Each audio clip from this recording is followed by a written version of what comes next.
So today is maintenance day. I mean, every day is kind of maintenance day, to be honest. I'm always tinkering with something. But today I'm gonna try and do like a ton of the tanks all in one go. Hopefully it works and I don't get bored and just, yeah, it should work. So we're already a little bit ahead because in the last video I fixed up this tank and it's already, there it is. And it's all, oh, I've just knocked that in the water, crying out loud.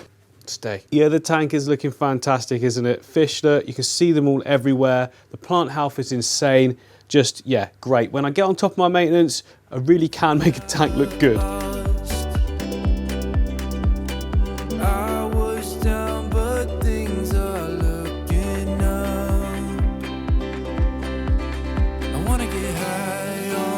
Yeah, let's start off with the Rainbow Fish Aquarium, another big tank. So I did this a couple of weeks ago, but I only trimmed the moss. Now it's really time to start making a move on those stem plants at the back. Not only do they come all the way up, they're sort of looping over. I want to trim a load of them and I'm going to keep them as well. We've got another big tank setup coming up soon and they're going to be so good in that. Some of the moss as well, I mean, I really need to cut it right back this time, I think, like, because it's already massive again. It looks great, but it's going to die underneath unless I go to town on it. Yeah, I mean, just look at that. So good looking, isn't it? It's really nice, but like I say, it's so thick now. It's like tripled in size as to, like, the wood.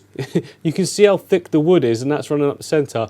So yeah, it needs really well cutting back. I might cut out sections of it so I can just attach them to other rocks and sort of just keep the cultivation going. And that's what I'm talking about at the top there, look, behind the fish. You can see all of the stem plants coming up and looping over. You can see even better from the top, look.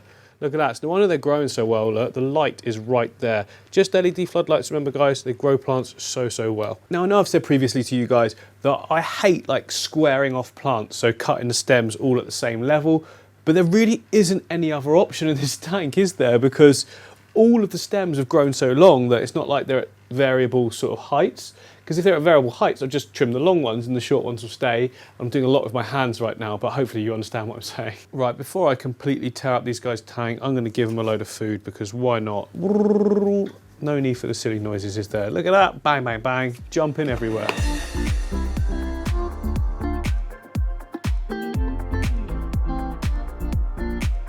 Some of these rainbows though, guys, they are getting beastie now, aren't they? Especially the sunburst, where are they? Like that one there, look, right, jumping up. It's probably the biggest in the tank, looking so good. And of course, we can't forget about the Cory pellets. Well, hopefully some of these will make their way down. Cory's already out because they sense the food that I just put in for the rainbows. They're already at the front here, so this is gonna fall right in front of them. There you go, guys, get it.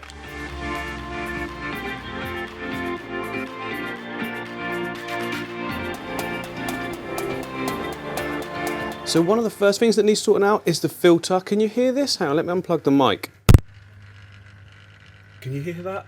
That's the sign that tells me that it needs cleaning out because it's basically not, you know, creating hardly any flow at all now. There's a little bit, but we need way more for this tank, especially for the rainbows. They love the flow.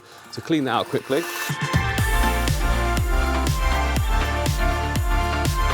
Oh. Squirted myself with all that water. And remember, we reuse this water, use it in the plants. The house plants love it. Right, I'm ready to turn it back on. Ready? Boom, there comes the flow.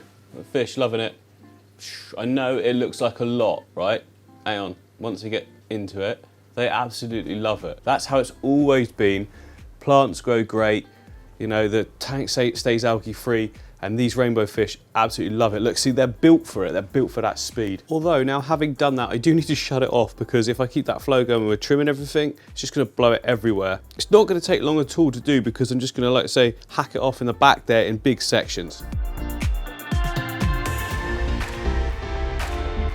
I'm actually finding it easier here to come in from the top, group a load of stems together, and then just one sniplet, and I've got the whole lot.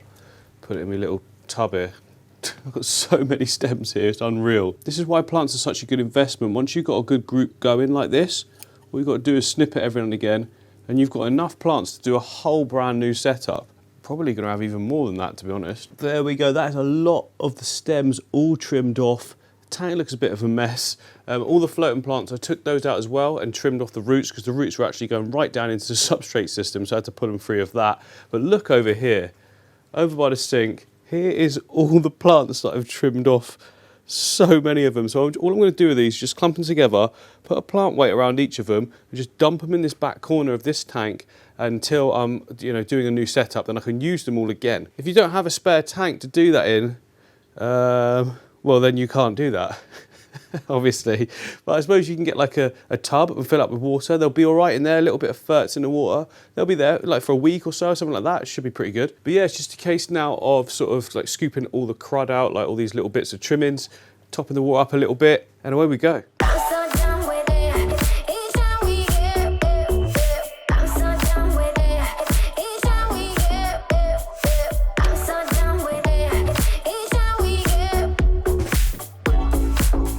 Well, that wasn't supposed to happen.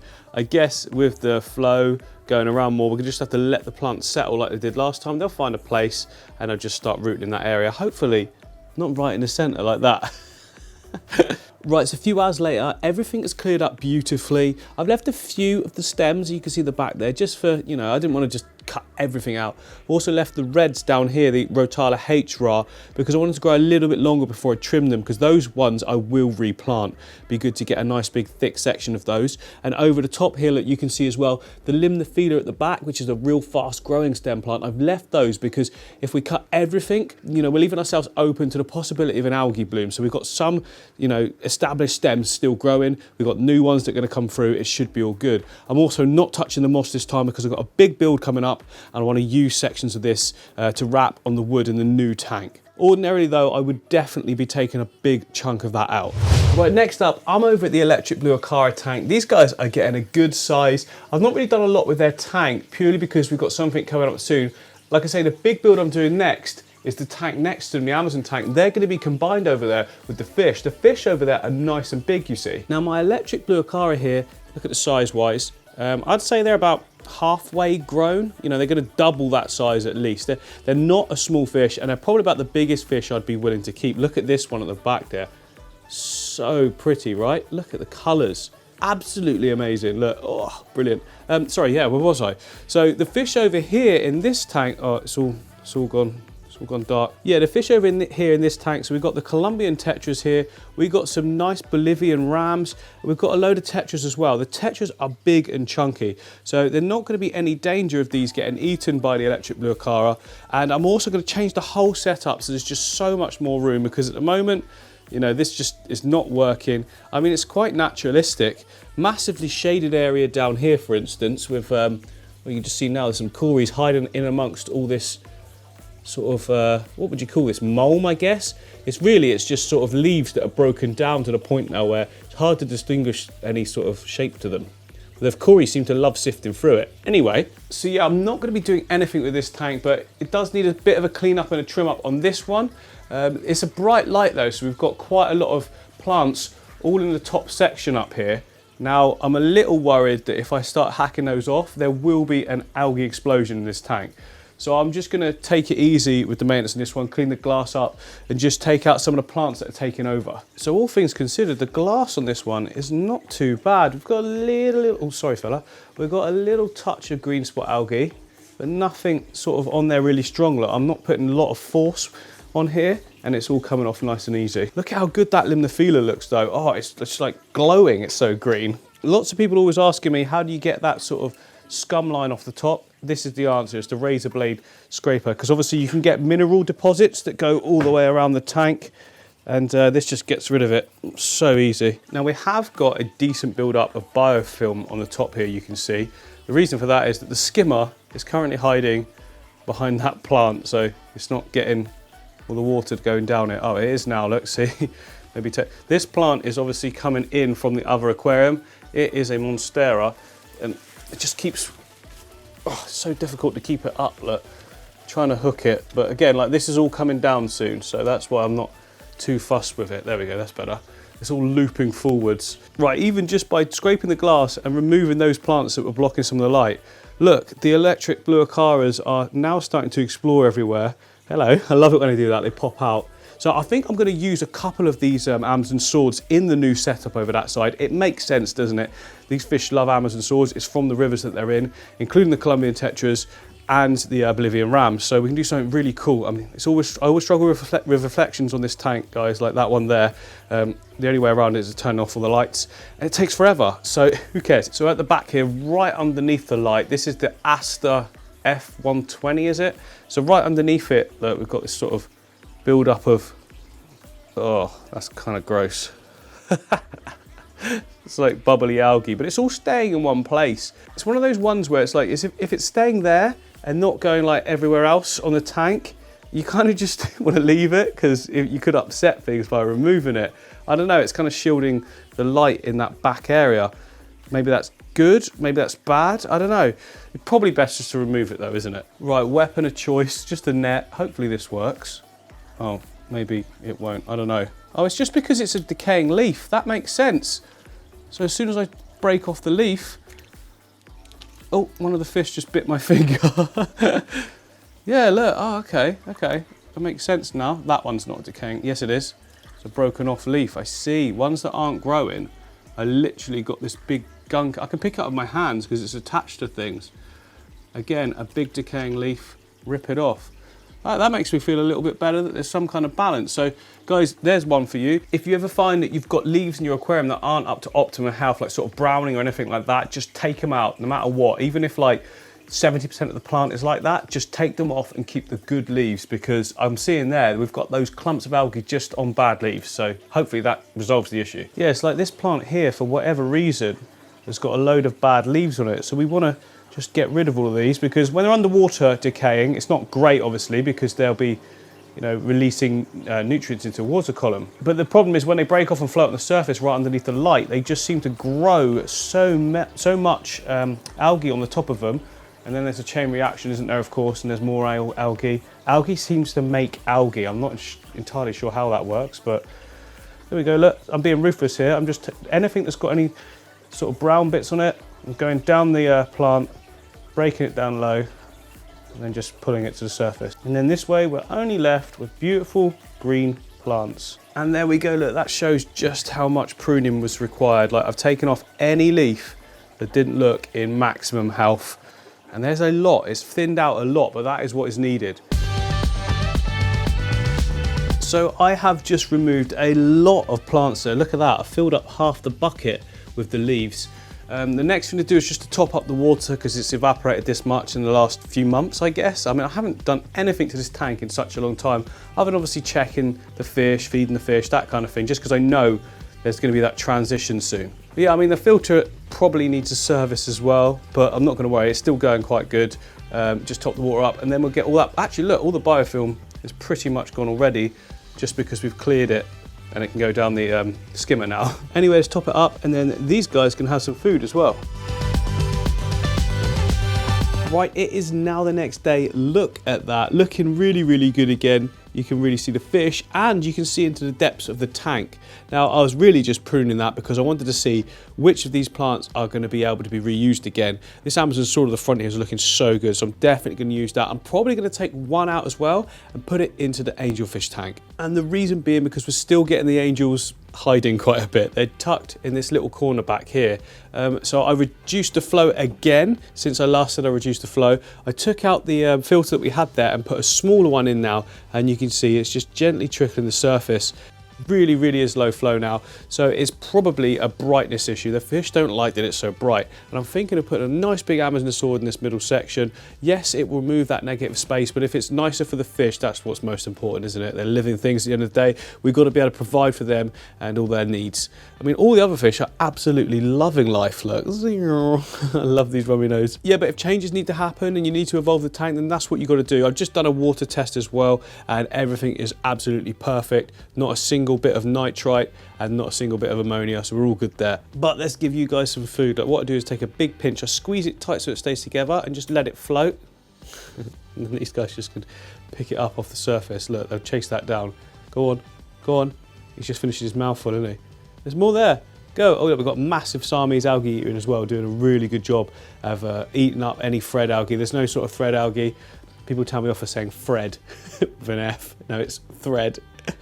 These guys are a nice little feed there, plenty, and I'll do a little bit more probably before I leave later on, so I split it up throughout the day for these guys. I don't know why I do that, because I don't do it for the rest of the fish, but for some reason I just really like feeding them, and I do it multiple times in smaller amounts. Now, one tank that hasn't had a lot of attention for a while is the African tank, the African river. I haven't really shown it because nothing much has changed, but now we're at a point where the male Congo tetras are the same size pretty much as the females, and the colours are so vibrant as well. Yeah, look at this, look. So obviously you can see the females, they don't have that red and blue, and the males do. So there's one of them, there he is. That one there is super brightly coloured. So he must be like the dominant male of the whole group, I'm guessing. Look at that redness versus everyone else. And we've still got our male crebensis. Oh, come back, bye.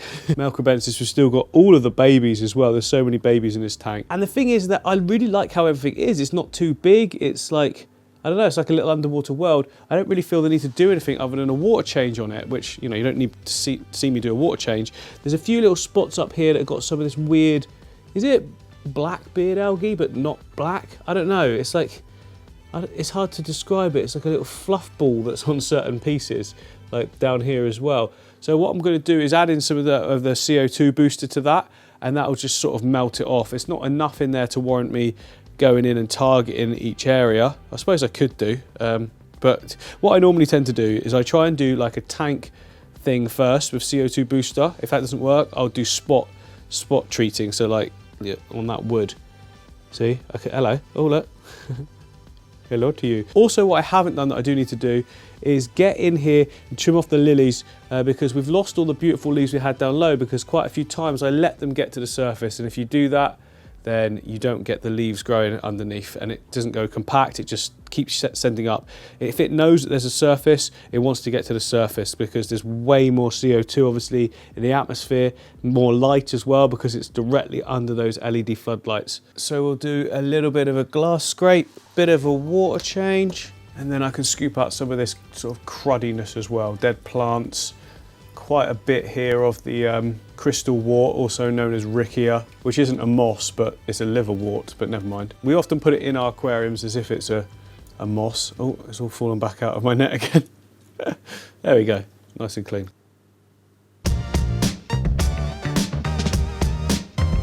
Yeah, let's also trim off these lilies as well, because like I say, I want to get those lower leaves growing again, and if you just trim off all those top bits, they will. There's quite a few of them on this side actually.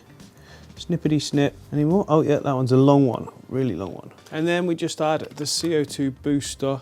I want 7 mil. Perfect. Don't overdose this stuff because you can quite easily, certain plants can react badly, so you just want to do just what it says on the bottle. Yeah, that's basically everything taken care of with this tank. Like I say, most of my tanks nowadays, they don't require a lot of work at all, and that's basically it. I mean, if you're really anal about having any algae at all, yeah, you could do more, but for me, a little bit here and there dotted around is naturalistic, and it actually suits the sort of river style of this tank then. So another section that needs some care and attention is the shrimp racks. Not this one though, this one's looking perfect. Like the shrimp forest look, just wow, it looks absolutely fantastic. We've got loads and loads of shrimplets dotted about everywhere. And when I come up to the tank, oh look, there we go, there's some there, there's some there. Yeah, this tank is absolutely thriving with life. So over on the rilly fish, the carbon rilly fish, not really, I've never seen any babies in here. All I've seen is the adults, which I'm not seeing now, but guys, well trust me, they're in there, okay? And down below in this one, the shrimp playground, we've got an absolute mix of everything. So some there, some dark ones there. Yeah, there's just lots dotted around. This is going to be one that I just sort of pick out from and put into other aquascapes as we go along. That's the point of this whole thing. But over here on this side of the studio, we do need to do some works on these tanks, specifically the shrimp mounted. So yeah, the orange really shrimp, this tank is doing great. It does need a little trim up soon just to tidy up some of these little areas, but it's just in a perfect little balance. There's actually no algae on this one at all, and I have seen loads and loads of little babies. I don't know how many of them survived because it's such a new setup and there wasn't a huge amount of, you know, algae and biofilm and that sort of thing for them to munch on. So yeah, so early on to have babies means the chance of survival is quite low because it's pretty much a new tank. Over on the shrimp cave here, we did get a massive die-off of the grass, and what's left now was all the new growth that came through. So that's a really good sign. One of the shrimp is just hiding behind here. They're in the cave, I think, at the moment, so we can't really see them. Down below, look, this is the main one that needs a little bit more TLC, shall we say. So there's lots and lots of algae, but there's also lots of new shrimp. So when I put some in, there's a baby. So in this setup, because so much algae came so quickly, and I've got no idea why, it meant that the babies had constantly, they had stuff to graze on everywhere in the whole tank. Now the best thing to do with a shrimp tank is just clean off the front glass so you can see into it nicely. I've also put some red root floaters in there, brand new ones, and hopefully they're going to convert me red soon. So that will take a little bit of time, but I think it's going to be worth it. Everyone loves red root floaters, right? And they look so good in every single tank. Oh look, even on the glass, I'm really going to struggle to pick this out, aren't I? There we go. Even on the glass there, look, is an absolutely tiny shrimplet. So yeah, we're getting baby surviving, which is great. And I don't know why, but I always tend to use the magnet cleaners for the shrimp tanks. Maybe it's just because I know I'm only doing the front glass, but I just always do it. There's no real reason for it or whatever. I mean, it's much easier just using the razor blade scraper, but I just do this. It's because they're right here, I guess. I always attach them to the metal edge of the rack and it's just easy to grab them and just quickly have a quick wipe. There we go, looking fresh again. I just did disturb some of the glosso there, which is annoying, but never mind. But you can see we've got the plant actually creeping right there. So the glosso's growing, the grass as well, the hair grass, look, you can see roots in the front here, that's creeping. So give this, oh look, there's quite a few babies at the back there, all hopping around. Yes, give this another month. We should be away. And many of you remember I set this up quite recently. This is a dirted tank. There's actually soil underneath all of this sand here. And as a result, it's doing fantastic. I'm gonna have to do another dirted tank again, a bigger scale one, because every time I do one, the plants look great. The fish are doing really well. I'm gonna have to do a trim up at some point soon. Not just yet though. There's no algae in the tank. It's had a couple of water changes. That's all it's needed. And other than that, within the last, 3 weeks, something like that, it's looking so good, isn't it? Love this. I'm still waiting. This one gave birth, I think, on the way here, but the other one still got babies. I'm waiting for this one to lay the babies out, and I can take all of these fish out and I'll put them in the rare ecosystem, because this tank, I wouldn't really, well, you could do, I guess. It wouldn't hurt keeping them in here, but I can put them in a bigger tank with no problem. So that's what I want to do. And that is the end of this one, guys. As always, I hope you've enjoyed the video. If you have, do me a favor and hit the like button, hit the subscribe button and the bell, and I will see you on the next one.